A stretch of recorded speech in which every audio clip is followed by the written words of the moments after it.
welcome to Just Me. It's another podcast recording, and today we're joined by the wonderful Paula Harding.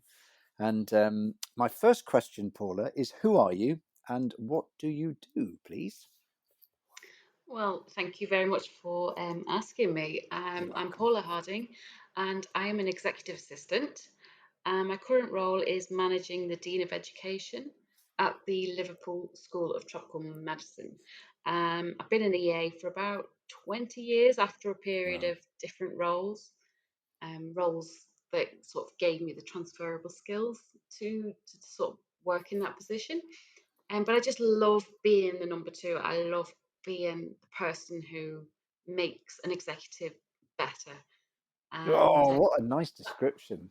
So, yeah, so, it's so, okay. So, what does an executive assistant? What does that mean? it means many things to many different people. There's no one description for any EA. It depends who you work for. It depends the organisation you work for, and it's also evolves as you build a relationship with an executive. So an executive, as you can imagine, is very busy. They have lots of strategy, they have lots of objectives, targets, they're always in meetings. So, an executive assistant, is almost an extension of them. Some people call it a second brain. It's almost Mm, like having an extra part of them to do the things that perhaps they haven't got the time to do, or their mm, time is more better spent on more strategic issues.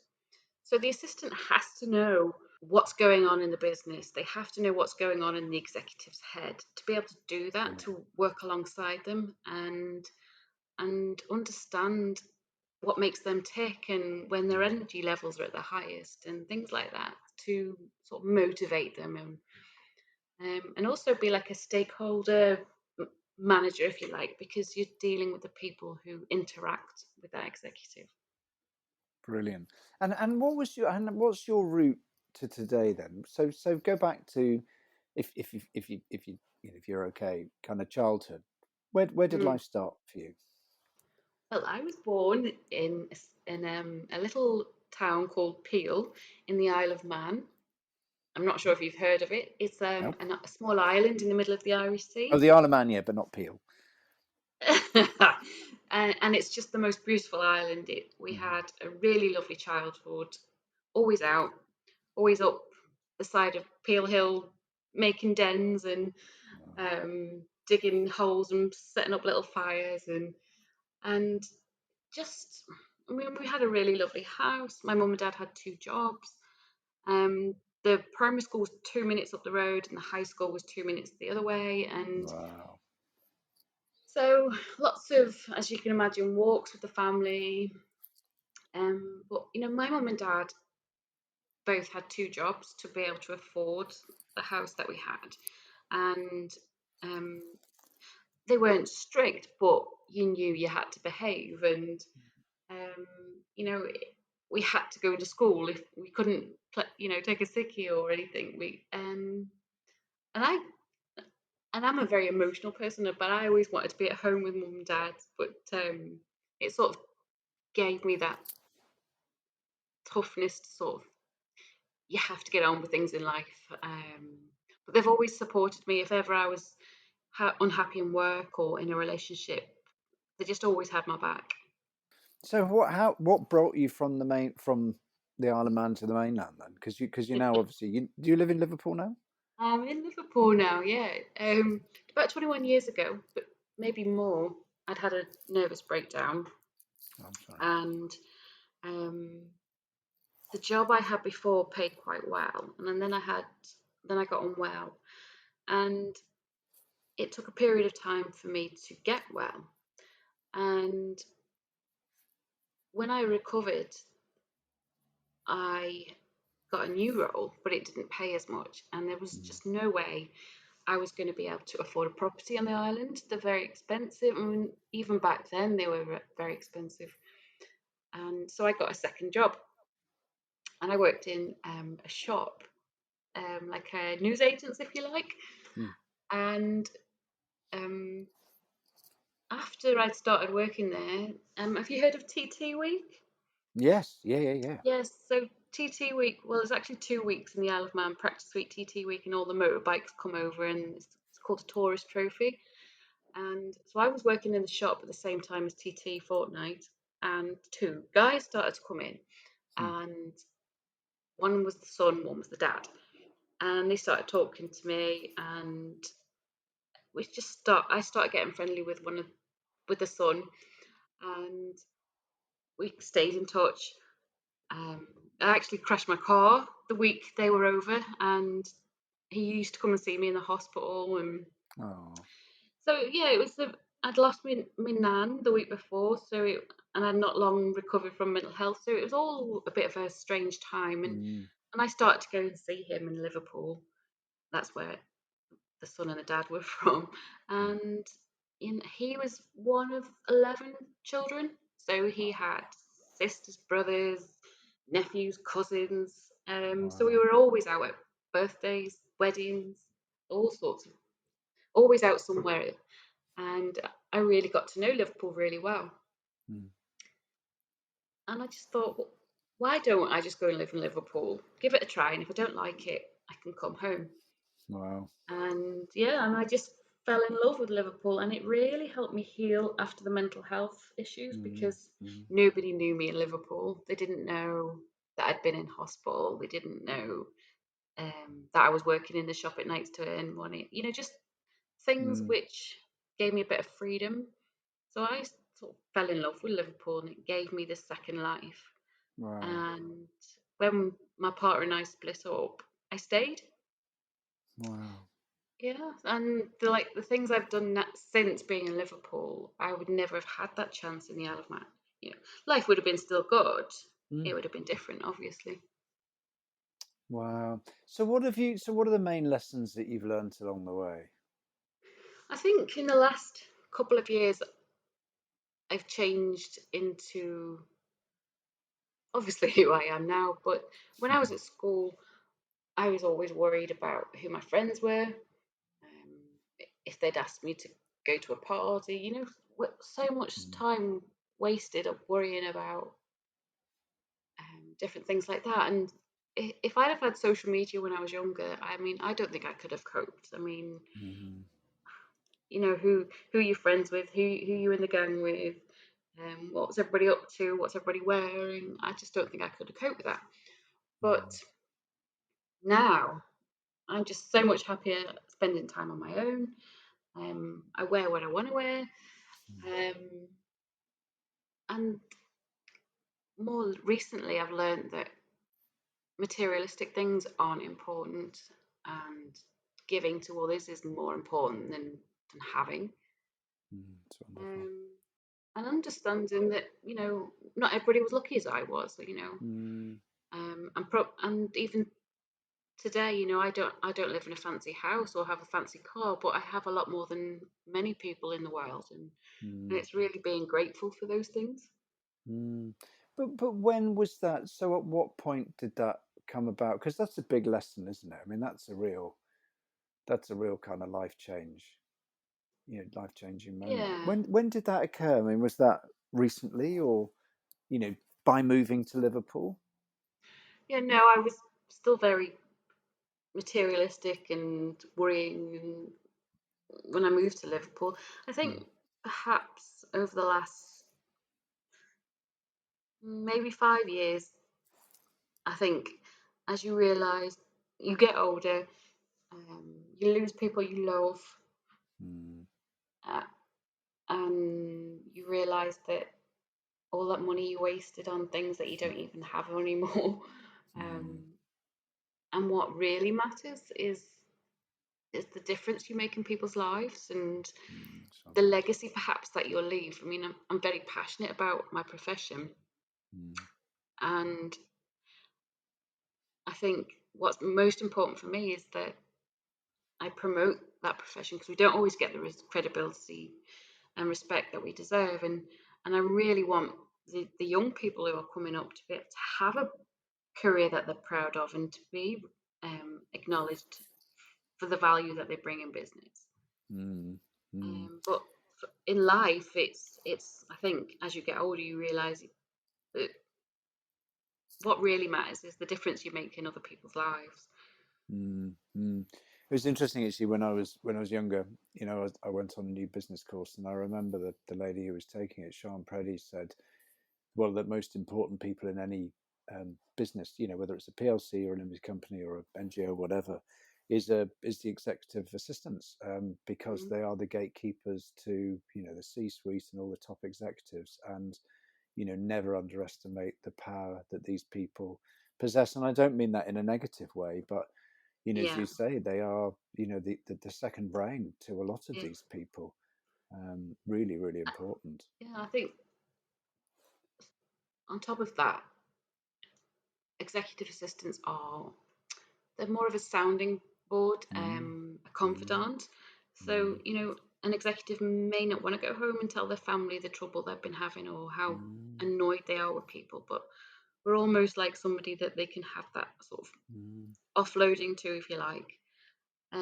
But in the past, it was very much a gatekeeper role, mm, but now it's more about building relationships because in business people buy from people they know, like, and trust, and it's mm, about enabling those conversations and collaborations to take place, but with the mm, right people.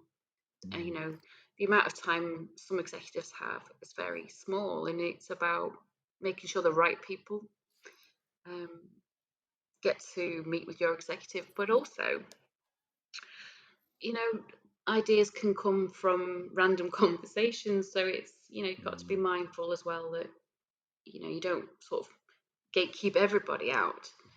Um, Yes, yes, yeah, absolutely. I watched a webinar a couple of weeks ago, and it was the equerry to Prince Charles, a former equerry to Prince Charles. And one of the great pieces of advice he gave was that not to take your master's name in vain, so Wow. that never he would never say, well, His Royal Highness needs this. You don't take your position and use it to advantage. And I think it's a hard role to balance because you do need things for your executive, but it's Mm, also using your influence instead of using your executive's name, if you know what I mean. yeah, absolutely. So, in terms of who and what has helped you along the way? Gosh, I mean, whenever I think about what I'm going to do in life, I always think back to my mum and dad. I mean, we've lost my dad a couple of years ago, but it's still there. It's still everything I do. I want to make them proud. Oh, Um, if I that's don't feel lovely. like doing something, I always think, well, mum and dad would do it this way, or they would say, no, no, as long as you've done your best, that's good enough. So it's mainly around them. But more recently, there was a gentleman called John Haynes at the International Coaching Academy, Mm, and I always felt like I wasn't worthy in business, and he changed that. Every wow. session he would always say to us, "Come on, team, what's your music inside?" And I used to love going with and learning from John every week, and the knowledge he would share, and he'd make us think bigger than we Mm, could ever think we could achieve. And life took a new direction after I met him, and that's why I love writing now on social media and doing speaking sessions or putting on events for assistants to sort of really spread the word about their potential. And but going back to what I said about the nervous breakdown, when I had that, there was a book that I read from Frank Bruno, mm, and he'd had a nervous breakdown, and he was in the press being hounded for his mental health, and he wrote a book about it. And as I said, I was from the Isle of Man, and I was really embarrassed about my mental health. wow. And he wrote this book, and there was a couple of pages in the book, and I thought, gosh, that's how I feel. Wow. And I could show it to my mum and dad and say, look, this is how I feel, because I couldn't tell Oh, them what I was going through because I didn't know myself. At one point, I was physically collapsed on the floor. I just didn't know how to move. My body, brain had just collapsed. So I showed them this book and I treasured it because I thought if this great, big, strong man can have Mm. mental health, then it's absolutely okay that I had it. And a couple of years ago, I went to an event, and because they were asking for volunteers to go on the panel, Hmm. and because I'd had mental health, I volunteered. So I went along, and the guest speaker was Frank Bruno, No way.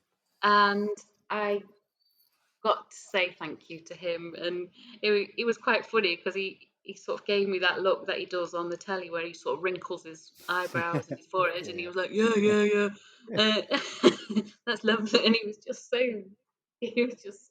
I think he probably just gets people waiting on to him all the time, but I was just so grateful to be able to say thank you. You know, Oh. lots of people at different stages in my life, really.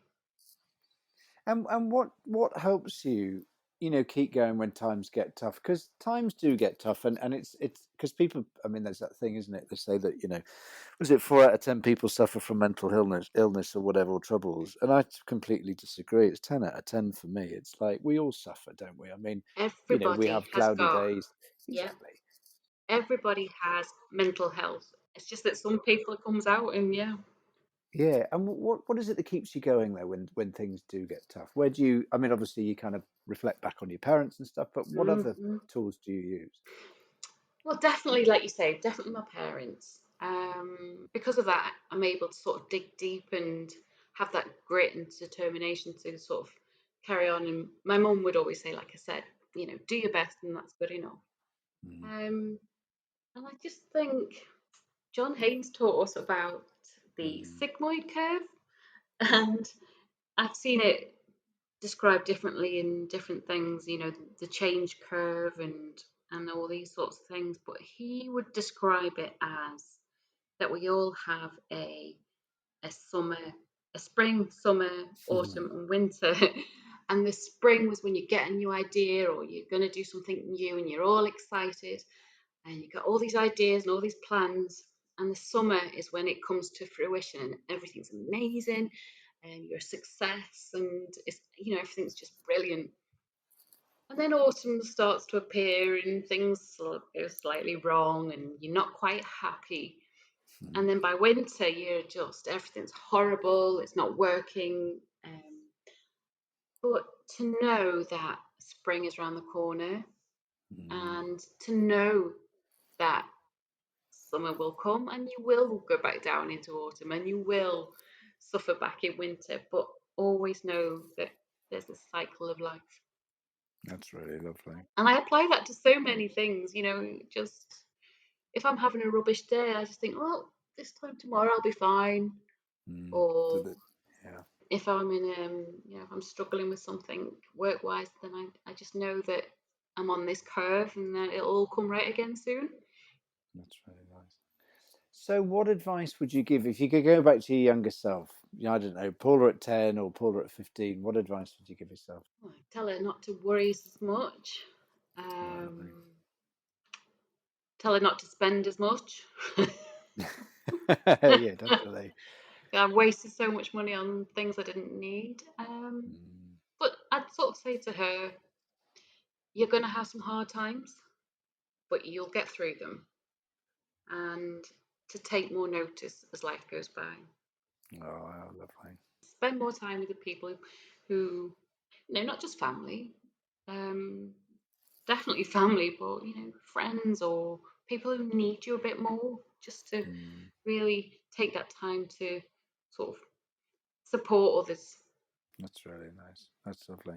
And what advice would you give to others? So maybe somebody who started out in college or from school, what would you pass on? I mean, obviously that, things are going to get tough at times, but they don't stay forever.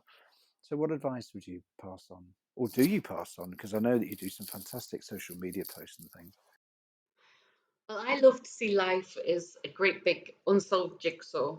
Um, if you imagine a jigsaw and you've got like perhaps the left hand corner is all finished and it's all complete, and then you've got bits and pieces all over the place that you don't know where they go, and you've got pieces that are missing, and I just think that see life as a jigsaw. Go and find your new pieces, and it's not always going to be perfect, and there will be bits missing, and you will lose people, and it is going to be hard. But go and enjoy the journey. Enjoy finding your pieces of jigsaw. That's really lovely. I really like that. And okay, what one word would you use to describe yourself? So I would say I was humorous, not as in stand-up comedy style, but I love laughing. I love Mm, banter. I love comedies on the telly. I like to lighten the mood if there's a bit atmosphere or tension. I just love to be with, well, not people all the time, but when I'm with people, I can't lie. I don't like being with people all the time, but I just do love, like, my partner. He makes me laugh a lot, and oh, just like nowadays with um, WhatsApp and things, I can communicate more with my family because I've not been able to get to the Isle of Man for over a year, and it's wow. just been lovely to be able to send silly gifts or Mm, photographs from walks or things, and then we have a bit of mm, banter about different things. And mm. yeah, humorous is a long way of answering your question. Lovely, lovely word. And what legacy would you like to leave behind? And I'm not getting morbid, by the way, but if you could leave something behind, what would be the, I don't know, the Paula Harding Foundation? What would that be?